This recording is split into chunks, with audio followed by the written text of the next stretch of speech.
थे section 5 of income tax act 2025 का। कोई भी मेजर चेंज नहीं है सेक्शन में, सब कुछ वही है जो पुराना 1961 बोलता था। बस थोड़ा सा इसकी फ्रेमिंग चेंज कर दी है। पहले प्रोविजो लगता था, प्रोविजो की जगह सेम लाइंस में ही इसको डाल दिया गया है। तो थोड़ा सा एक बार रिकैप कर लेते हैं कि सेक्शन 5 बोलता क्या था scope of income, total income के बारे में। देखिए, टोटल इनकम को डिफाइन करता था, मतलब कौन सी इनकम टैक्सेबल इन इंडिया होगी।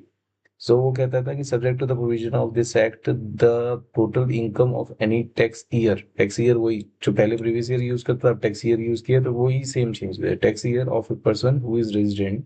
सो रेजिडेंट के बारे में include all income from whatever source derived which is received और due to be received in India in that year by or on behalf of such person, accrues or arises or deemed to be accrue and arises to such person in India, and accrues and arises to such person outside India in that year, but when such person is not ordinary resident in India 613, such income shall be included only when it is derived from a business controlled in or a business set up in India.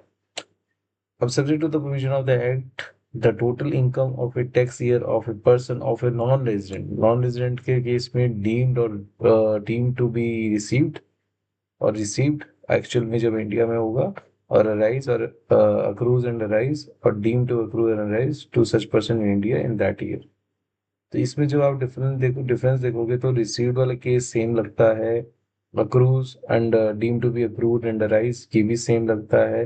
But ये वाला section नहीं होता कि accrues और arise in such to outside India वाले case में नहीं लगता। ठीक है, income accrue and arise outside India shall not be deemed to be received in India under this section by reason only of the fact that it is taken into account in the preparation of the balance sheet of India. और ये सब कुछ differences है, but कोई खास change नहीं है except previous year और टैक्स ईयर को एक।